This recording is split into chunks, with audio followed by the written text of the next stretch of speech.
Surreal. Next up to the podium, I'd like to introduce another great speaker for liberty here in the state of Connecticut. Please welcome Dr. Aaron Lewis to the microphone, please. Dr. Lewis.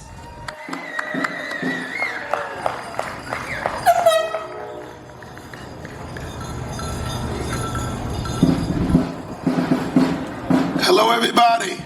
I greet you all with absolute love. And I'm so glad that you're here today because I'm glad that there's someone that's standing up for what's right. Not just our rights, but what is right. I'm so glad that you're here. And so, you know, a year ago, right around this time, I remember Dr. Anthony Fauci making a definitive, from what the news said, scientific statement that we were going to be locked down for 2 weeks. And you all remember that as well.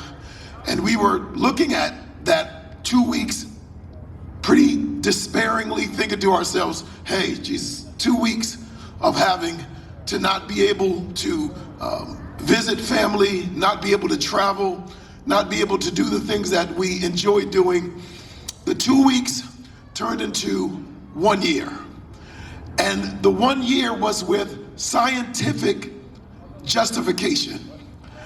No one ever asked about the justification of the 2 weeks. In fact, all of the people that were on Dr. Fauci's bandwagon, none of them held him accountable about the 2 weeks. In fact, we don't even talk about it anymore, that it was 2 weeks. There are some people that say, well, the reason why it went from 2 weeks to 4 weeks is because everybody was not complying. And of course, that's not necessarily true, because the vast majority of people were complying. The vast majority of people were hopeful that we were going to end this pandemic, that we were going to end the virus.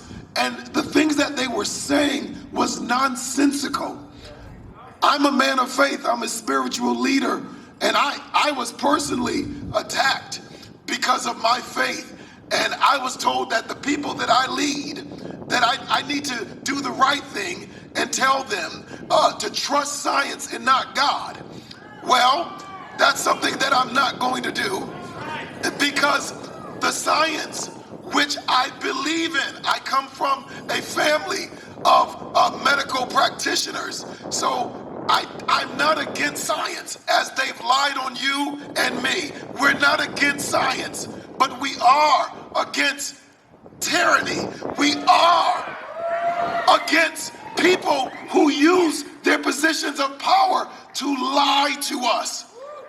We are against that. And if we want to wrap that package in a gift called science, you can keep it, because that's not science.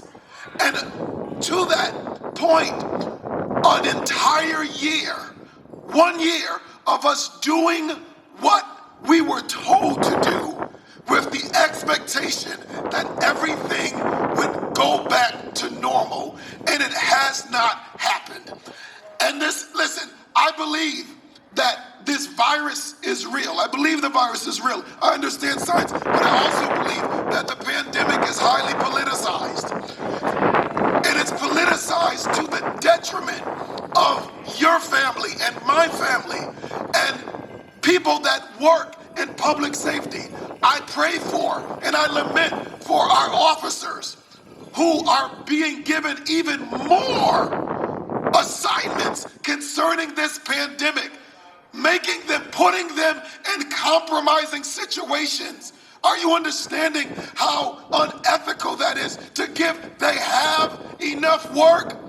Most of them are not paid well enough, but because of a czar who is ego tripping in our state government that does not understand that there comes a point in time where enough is enough. Our children need to go back to school. And for those that feel that they don't want to teach our children, I mean, how disgraceful can it be? If you are a school teacher, and I support education, I have a school in this city that I started, the Scribes Institute. I support education. But how dare you say you don't want to teach our kids, but then when your family gets sick, They go to a hospital where nurses have to take care of your kids and your family no matter what, day in and day out. We have to understand that we are all in this together. We have to support the people that we say that we are behind. It's one thing to say that we are behind a police force, but at the same time, when we see the police force being taken advantage of by government, and they do it all the time, we need to say something. You know that little aphorism, if you see something, say something. Y'all remember that, right? Well, listen, I don't hear enough of you all saying something, because I know sure and well that I've seen something. I've seen a governor take advantage of the people that he was sworn to serve. I've seen a governor completely take advantage of his position of power so that he can feed his ego and that he can feed and line the coffers of his friends and his wife's friends. I've seen that happen. But when we see it and we say it, there are people that are in big tech that decide to censor us. And I'm here to tell you that whether it's Facebook or Twitter or Instagram, you may be able to take me off your platform, but you'll never be able to make me stop talking. And listen, and I don't know about you, and I'm not proselytizing you right now, but I believe in God, and I'm unashamed of the God that I believe in, and I know that the God that I believe in has all power.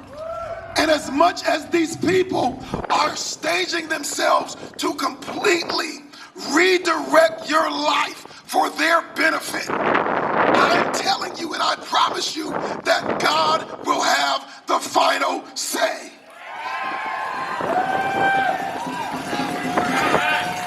I refuse to live as a slave. It's not going to happen.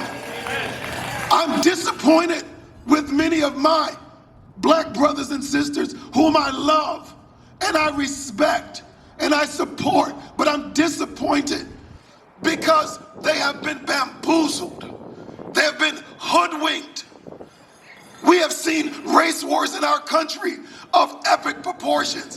And while I'm very aware of the fact that racism has pre-existed this time, I'm still very clear that the racism that we've recently seen has been highly politicized. No more race wars. We need to call an action to peace. And then when there are those that are on certain sides of the fence that are planning race wars, and then we become the suckers that eat the bait. Shame on us. Shame on us for fighting one another. Shame on us for hating each other for no apparent reason. I've said it here before that it's nothing more than an experiment. I'm tired of being the government's lab rat. I didn't hate you before, and I'm not going to hate you after this. You didn't hate me before, and you're not going to hate me after this. So don't allow government to invite you to a party where you are not being honored. You have to understand that this is planned. They strategically understand how to set one against the other. And they do it based on skin color. They do it based on gender. They do it based on ethnicity. And the reason why they do it is because they know something that we need to know, that we are stronger together than we are apart. They don't want to see us come together, because when we come together, their overreach is immediately dismantled. Well, I'm telling you right now that we're going to do what Stevie Wonder has been saying for a long, long time. We're going to keep on loving, because he said that love's in need of love, not yesterday or not next week, right now, today.